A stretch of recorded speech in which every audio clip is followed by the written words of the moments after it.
नमस्कार, कोनिचिवा। आज म चाहिँ हजुरहरूलाई डे 3 अर्थात् तेस्रो दिनको क्लास सुरु गर्न गइरहेको छु।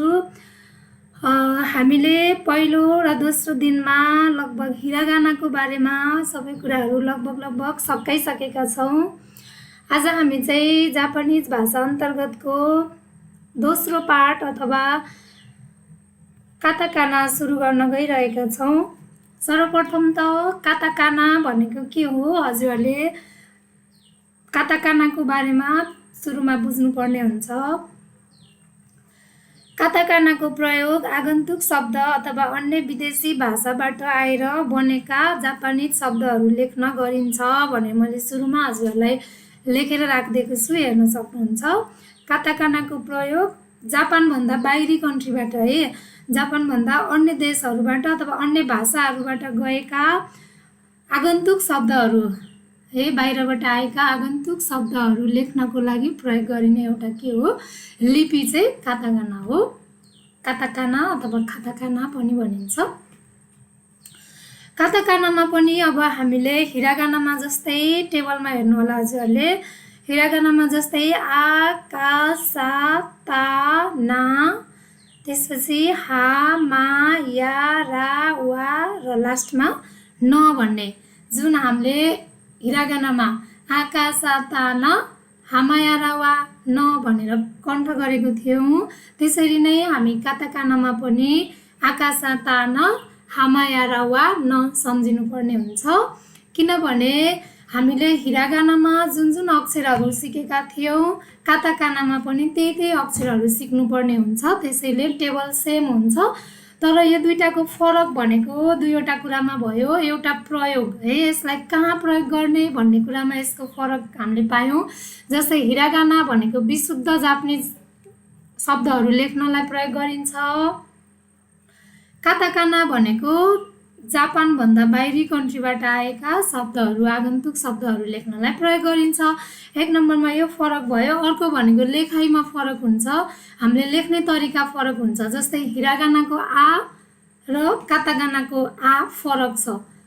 जस्तै हिरागानामा हामीले आ लेख्दाखेरि पहिला सिधा लाइन तानेथ्यौँ, त्यसपछि ठाडो लाइन तानेर एउटा नेपालीको 4 जस्तो यस्तो घुमाइदिएका थियौँ भने काताकानामा चाहिँ त्यो छैन। यसो हेर्दा पी जस्तो देखिनेछ। यसलाई पनि नर्मल्ली अक्षरहरू लेख्दा हजुरहरूले प्रोसेस वाइज नै गर्नु होला। सबै कुरा हिरागानाको जस्तै तरिकाबाट हुन्छ। Left to right, up to down र अरू काम त्यसपछि। र कुनै अक्षरमा लेफ्ट टु राइटको पार्ट छैन भने अथवा अप टु डाउन छैन भने त्यो अक्षरको सुरुमा जुन भाग लेख्न मिल्छ त्यसैलाई लेखेर सुरु गर्नुभयो भने चाहिँ लगभग प्रोसेससँग मिल्न जान्छ। हिरागाना र काताकानाको फरक भनेको चाहिँ हिरागाना र काताकानामा लेखिने अक्षरहरू जस्तै आ चाहिँ सेम भयो, तर त्यो लेख्ने आ चाहिँ दुईटा तरिका भयो। हिरागानामा छुट्टै, काताकानामा छुट्टै। हामी यसलाई कसरी पनि बुझ्न सक्छौँ भने इङ्ग्लिसको क्यापिटल ए स्मल ए त ए नै हो, तर एलाई हामीले दुईटा ए लेख्छौँ होइन, क्यापिटल ए पनि लेख्छौँ र स्मल ए पनि लेख्छौँ। लेखाइमा फरक छ, त्यस्तै हाम्रो काताकानामा पनि त्यही कुरा मिल्न जान्छ। लेखाइमा फरक छ र प्रयोगमा पनि फरक छ। यो भयो दुईटा कुरा। र हजुरहरूले यसलाई आफ्नो कपीमा सारेर धेरैभन्दा धेरै प्र्याक्टिस गर्नुहोला। यो भयो काताकाना टेबल। त्यसपछि हामी काताकानामा उस्तै देखिने अक्षरहरू हजुरहरूले माथि टेबलमा हेर्नु होला। यसो हेर्दाखेरि चाहिँ यो सी र चु उस्तै हो कि जस्तो लाग्छ, अनि यो सो र न सेम जस्तो लाग्छ होइन। अब हजुरहरूले यसलाई कसरी छुट्याउने भन्दा यो सी भन्ने अक्षरको यो जुन भाग छ यो भाग चाहिँ तलबाट माथि गएको हुन्छ है। हजुरहरूले याद गर्नु पर्यो, यो सुल्टो ठिक जस्तो तलबाट माथि जाने। अनि यो चु भन्ने अक्षरको चाहिँ हामी माथिबाट तल आएको हुन्छौँ है। ड्यासमा पनि थोरै फरक हुन्छ। जस्तै सी भन्ने अक्षरको हजुरहरूले देख्न सक्नुहुन्छ यो तेन जस्तो ड्यास छ। जस्तो हेर्दा यो चाहिँ थोरै तल साइडतिर ढल्केको हुन्छ भने यो चाहिँ अलिक सिधा हुन्छ। मेन चाहिँ हजुरहरूले छुट्याउने आइडिया भनेको सीमा चाहिँ तलबाट माथि गएको हुन्छ र चुमा चाहिँ माथिबाट तल आएको हुन्छ है। यतिबाट हजुरहरूले छुट्याउन सक्नुहुन्छ। अनि सो र नमा पनि सेम त्यही हुन्छ। सो चाहिँ माथिबाट तल आएको हुन्छ, न चाहिँ तलबाट माथि गएको हुन्छ। अथवा तपाईहरूले यो सी र न को लेखाइ सेम हुन्छ, सीमा डबल ड्यास हुन्छ, नमा सिंगल ड्यास हुन्छ। त्यस्तै चु र सोको लेखाइ एउटै हुन्छ, चुमा दुईटा ड्यास देख्न सक्छौँ हामीले, सोमा एउटा मात्र छ। यसरी पनि छुट्याउन सक्नुहुन्छ। सी र न उस्तै उस्तै देखिन्छ, डबल र सिंगलले छुट्याउने उस्तै हो। अनि चु र सो उस्तै हुन्छ, छुट्याउने चाहिँ डबल र सिंगल ड्यासले है। अनि झस्स हेर्दा चाहिँ सी र चु मिल्छ, सो र न मिल्छ, तर त्यस्तो हुँदैन, किनभने सी तलबाट गएको हुन्छ र नमा पनि हामीले तलबाट माथि लगेका छौँ। यसलाई यो भागलाई तलबाट माथि लगेका छौँ। अनि चुमा माथिबाट तल ल्याउनु पर्ने हुन्छ, हजुरहरूले लेख्दाखेरि त्यही गर्नुहोला, र सोमा पनि माथिबाट तल ल्याउनु होला है त। यति गरिसकेपछि उस्तै उस्तै देखिने अक्षर यति नै छ। र अझै हिरागानासँग उस्तै उस्तै देखिने अक्षरहरू भनेको चाहिँ हजुरहरूले जस्तै टेबलमा हेर्नुहोला, का, हिरागानाको कामा चाहिँ हामीले यहाँनिर एउटा ड्यास देख्न सक्थ्यौँ होइन, यहाँ चाहिँ छैन। अनि किमा पनि यस्तो ट जस्तो भाग हामीले तल यस्तो घुमेको भाग देख्थ्यौँ हिरागानामा भने, यहाँ त्यो भाग हटाइदिएपछि हुन्छ। त्यसपछि हामी उस्तै उस्तै देखिने अक्षरहरू भनेको अर्को कुन छ भन्दा हजुरले हेर्नुहोला, हे भन्ने अक्षर चाहिँ हिरागानामा हामीले जस्तो लेखेको थियौँ त्यस्तै नै हुन्छ।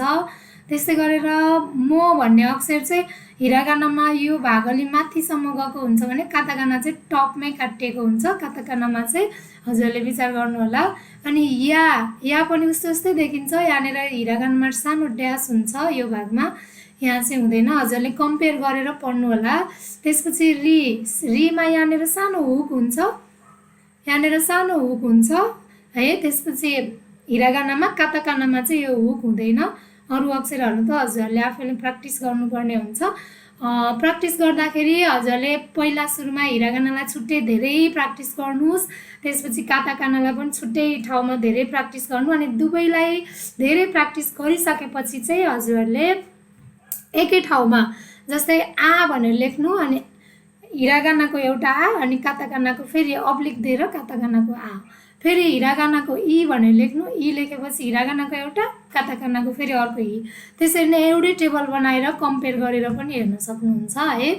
त्यसपछि हामी काताकानामा तेन्तेन र मारुको प्रयोग भन्ने टपिकमा जान्छौँ। हिरागानामा तेन्तेन र मारुको प्रयोग जसरी गरिएको हुन्छ काताकानामा पनि तेन्तेन र मारुको प्रयोग त्यस्तै नै हो है। हजुरले देख्न सक्नुहुन्छ तेन्तेन र मारुको प्रयोग जहिले पनि अक्षरको दायाँ भागमा गरिन्छ। यसको प्रयोग गरिसकेपछि अक्षरको उच्चारणमा फरक आउँछ भनेको सेम है। अगाडि हिरागानामा हामीले जसरी पढेको थियौँ, कामा तेन्तेन लाउँदा का हुन्छ, सामा तेन्तेन लाउँदा जा हुन्छ है। त्यसपछि तामा तेन्तेन लाउँदा दा हुन्छ, हामा तेन्तेन लाउँदा बा हुन्छ, हामा मारु लगाउँदा पा हुन्छ। यो सेम उताको जस्तै नै हो, केही फरक छैन, मात्र अक्षर चाहिँ उतापट्टि हिरागानाको का थियो भने यहाँ चाहिँ काताकानाको कामा तेन्तेन लाग्ने भयो। त्यसै गरेर हामी चाहिँ तल जान्छौँ, पुरा रूप छ, माथि चाहिँ सम्झिनको लागि हजुरहरूलाई का जा, का गा, सा जा, ता दा, हा बा, यो भयो तेन्तेन। र फेरि हामा मारु लगाइदियो भने पा, यो सर्टकटमा घोक्नु होला, हजुरहरूले कन्ट्रोल गर्नु होला। त्यसपछि तल कामा तेन्तेन लाउँदा गा हुन्छ भने का, कि, कु, के, को, पुरै लाइनमा मैले यहाँ तेन्तेन राखिदिएको छु। अब तेन्तेन लाउँदा के हुन्छ त, गा, गी, गु, गे, गो हुन जान्छ। त्यसपछि फेरि सामा तेन्तेन लगाउँदा हाम्रो यो तेन्तेन हटाउँदाखेरि यो अक्षर कुन हो, सा हो, यो अक्षर सी हो होइन, यो अक्षर सु हो भने जस्तै यो सासी सुसे सोको लाइनमा तेन्तेन राख्दाखेरि अब जा, जी, जु, जे, जो हुन जान्छ। त्यस्तै गरेर ता, ची, चु, ते, तोको लाइनमा पनि तेन्तेन राख्यो भने के हुन्छ, दा, जी, जु, दे, दो हुन्छ।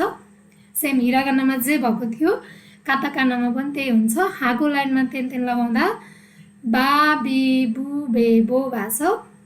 त्यसै गरी हाकै लाइनमा फेरि हामीले मारु लगाउँदा पा, पी, पु, पे र पो भएको छ है। यो कुरा हजुरहरूलाई सम्झिन थोरै सजिलो हुन्छ काताकानामा गइसकेपछि, किनभने यही कन्सेप्ट चाहिँ हामीले हिरागानामा सिकिसकेको छौँ। अब हामी चाहिँ काताकानालाई शब्दहरू अथवा वर्डहरूमा हामीले कसरी प्रयोग गर्ने भन्ने कुराको बारेमा यहाँ तल हेर्न सक्नुहुन्छ। आइसुकुरिमो, आइसुकुरिमो भनेको चाहिँ आइसक्रिम हो। अनि त्यसपछि हजुरहरूले यहाँनिर यो काताकानामा यो वर्डहरूमा चाहिँ माथि टेबलमा जस्तो छ त्यही टेबलको अक्षरहरूलाई ल्याएर लेटरहरूलाई यहाँ राख्न सक्नुहुन्छ। तर यहाँनिर के कुरा थोरै विचार गर्नुपर्ने हुन्छ हजुरहरूले भन्दा, यो एउटा ड्यास छ होइन, यो लाइन छ, यो लाइनले चाहिँ के मिनिङ दिन्छ भन्दा, यो ड्यासले चाहिँ माइनस जस्तो छ हेर्नुहोस् त। अब यसले चाहिँ के मिनिङ दिन्छ भन्दा, योभन्दा ठिक अगाडिको अक्षरमा भएको अक्षर जुन छ त्यो अक्षरलाई चाहिँ उच्चारण गर्दाखेरि अलिकति लङ साउन्ड आउँछ, अथवा यो अक्षरलाई चाहिँ दुईटा अक्षर बराबर भन्ने टाइम लाग्छ भनेको। जस्तै आइसुकुरिमो, आइसुकुरिमो, रिमो, रिलाई अलिकति लङ भन्छौँ भन्न खोजेको हो। जस्तै नेपारु, नेपारु, तेबुरु है, टेबल, तेबुरु। जस्तै टेबललाई हेरौँ, टेबललाई हामी तेबुरु भनेका छौँ भने टेबल, टेबल भन्दाखेरि टे पनि छैन होइन, हामीसँग ब पनि छैन र टेबल ल पनि छैन, त्यसैले हाम्रो पुरै चेन्ज भएर तेबुरु भएको छ। काताकानामा, हिरागानामा अथवा जापानिज भाषामा चाहिँ धेरै अक्षरहरू हाम्रो नेपाली अथवा इङ्ग्लिसको जस्तो साउन्ड नहुन सक्छ, त्यस कारणले चाहिँ चेन्ज गर्दा थोरै तलमाथि हुन जान्छ होइन। ती कुरालाई हजुरहरूले विचार गर्नु पर्यो। जस्तै तेनिसु, तेनिसु यहाँ केही गरेको छैन, गोरुफु होइन, यो कुराहरूलाई हजुरहरूले हेर्नु होला राम्रोसँग, एउटा एउटा अक्षरको मात्र प्रयोग गरेको छ, केही पनि छैन यहाँनिर। गोरुफु भयो, त्यसपछि तेकोन्दो भयो, एन्जिनिया, बासु, ताकुसी, ताकुसी, कुरासु, तोइरे, बिरु, बिरु। यहाँनिर बिरु र बिरु दुईटा देख्न सक्छौँ। बिरु भन्यो भने बिल्डिङ, बिरु भन्यो भने बियर। यो बिरु तल बियरकोमा चाहिँ अलिकति लङ साउन्ड हुन्छ बीमा, बिरु, बिरु, माथि चाहिँ बिरु है, बिरु, बिरु। त्यसपछि देपातो, डिपार्टमेन्टल स्टोर भयो, डिपार्टमेन्ट स्टोर।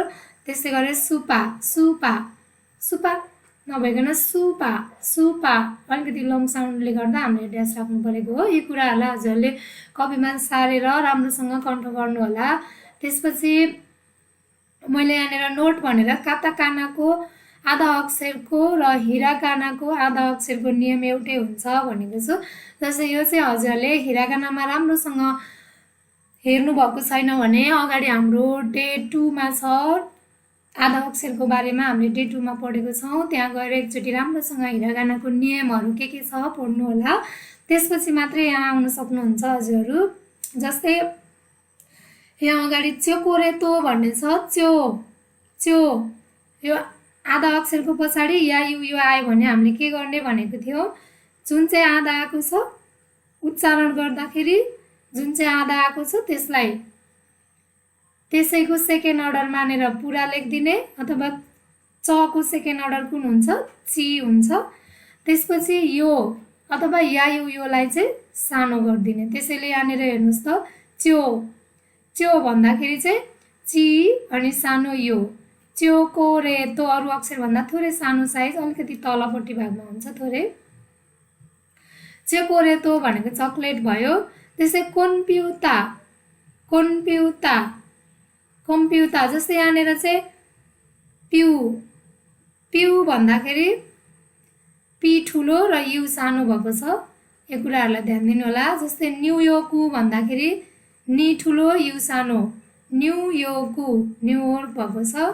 त्यसै गरेर मैले हजुरहरूलाई बुझाउनको लागि यहाँनिर ल्याएको छु थोरै काताकानाको जोइन लेटर भएको आधा अक्षर भएका वर्डहरू। जस्तै ज्याजारु कोतो भन्ने छ, जाजरकोटलाई भनेको हो। ज्या, ज्या, जी ठुलो या सानो, जी ठुलो या सानो है। ज्या ज्यारु कोत्तो, कोत्तो यहाँनिर पछाडिको भागमा हेर्नुहोस् त, कोत्तो भन्दा चाहिँ को केही पनि गर्नु परेन, पछाडिको लास्टको तोलाई पनि केही पनि नगर्ने। हाम्रो प्रब्लम कहाँनिर हुन्छ भन्दा यो आधा तको भागमा चाहिँ समस्या हुन सक्छ। के गर्ने त, यो रुल्स नम्बर 2 मा पर्यो। त्यसैले यो आधा तको ठाउँमा हामीले के गरेको छौँ, चिसाइ चु है सानो चुको प्रयोग गर्ने। ठिक छ। त्यसै गरेर सान्दोइची, स्यान्डविच हैन, सान्दोइची भनेको सा न, साको सा आधा न आयो, यो रुल्स नम्बर 3 मा पर्यो हैन। सा न आधा नआयो, पुरा नआयो भने या यो बाहेक आउँदाखेरि है, या योसँग आयो भने चाहिँ हाम्रो रुल्स नम्बर 1 मा पर्छ र यो न को भाग चाहिँ 2 को नियममा आउँदैन, त्यसैले 3 मा पर्यो। सा न दो इ अनि ची भनेको ठाउँमा चाहिँ ची छ, आधा छ अनि ची छ, त्यसैले इ अनि सानो चु अनि ची। सान्दोइची भन्दा इ सम्म केही पनि गर्नु परेन, हजुरले सरल लेख्दै जाने, न को भागमा फुल न नै लेखिदिनु पर्यो र लास्टको चीलाई पनि जस्ताको त्यस्तै लेख्ने र चिसाइ चुको ठाउँमा यहाँनिर पछाडि ची नै छ, त्यसैले यसको हाफ साउन्ड के हुन्छ, डबल साउन्डको रूपमा च नै आएको छ, त्यसैले सान्दोइची भयो। अर्को छ सुइची, सुइचीमा पनि सेम माथिको जस्तै छ। फुरान्सु भनेको फ्रान्स भयो, यो आधा न को ठाउँमा हामीले फुल न नै लेखेको छौँ। कातो मान्जु पुरा न नै लेखिदिने, अरू अक्षर सेम छ, का तो मान्जु है, कातो मान्जु, सुमा तिन लाएर जु बनाएको, तिन मारुको नियमबाट हेर्नु होला। त्यसै गरी इन्दो, इन्दो यो पनि 3 मै पर्छ। महोत्तारी, महोत्तारी है, महोत्तरी भन्नु खोजेको, महोत्तारीमा मा हो सानो चु तारी, यो मा को ठाउँमा हजुरले मा नै लेख्ने, हो को ठाउँमा हजुरले हो नै लेख्ने टेबलमा हेरेर, काताकाना टेबलबाट। अनि सानो चु आधा त को ठाउँमा के राख्ने, सानो चु राख्ने। किन राख्ने, किनकि पछाडिपट्टि ता छ, त्यसैले त्यसको ठिक अगाडि हाफ ता आएको छ। यो रुल्स नम्बर 2 मा पर्छ, हाम्रो हिरागाना पढ्दाखेरि पढिसकेको छौँ, त्यहीबाट गर्नु होला हजुरले। त्यसपछि सुरिराङ्का छ, न आयो भने पनि हामी न नै लेख्न सक्छौँ भनेर मैले माथि हिरागानामा नै भनिसकेको छु अगाडिको क्लासमा। डे 2 हेर्नु होला हजुरहरूले त्यसको लागि। र हजुरहरूले यिनै कुराहरूलाई राम्रोसँग घरमा प्र्याक्टिस गर्नु होला। काताकानाको बारेमा सरस्वती हामीले अगाडिबाट जापानिज भाषाभित्र 3वटा पार्टहरू हुन्छ भनेर पढेको छौँ। के हुन् भन्दा 1 नम्बरमा हिरागाना, 2 नम्बरमा काताकाना र 3 नम्बरमा खान्जी भनेको थियौँ। एकचोटि म फेरि सरल 3वटै डेजहरूलाई चाहिँ रिभिजन गर्न चाहन्छु। हिरागाना भनेको विशुद्ध जापानिज अथवा जापानिजहरू आफैले बनाएका शब्दहरू लेख्नलाई प्रयोग गरिन्छ। काताकाना भनेको जापानभन्दा बाहिरी कन्ट्रीको अथवा बाहिरी देशका भाषाहरूबाट आएका अथवा विदेशी भाषाबाट जापानी जनजीव्रोमा आएका शब्दहरू लेख्न बोल्न प्रयोग गरिन्छ। त्यसै गरी खान्जी भनेको चाइनिज अक्षरहरू, जुन चाहिँ हामी खान्जीको बारेमा चाहिँ पछि पढ्दैछौँ। आज चाहिँ हजुरहरूले डे 3 को क्लास आज मात्र हेर्नुभएको छ भने हजुरहरूले पहिलो डे 1 र डे 2 को क्लास हेरिसकेपछि बल्ल डे 3 मा आउनु होला र घरमा राम्रोसँग प्र्याक्टिस गरेर पर्फेक्ट भएर अर्को क्लासको लागि तयारी हुनु होला है त। आजको लागि यो क्लासलाई यहीँ सकाउन चाहन्छु।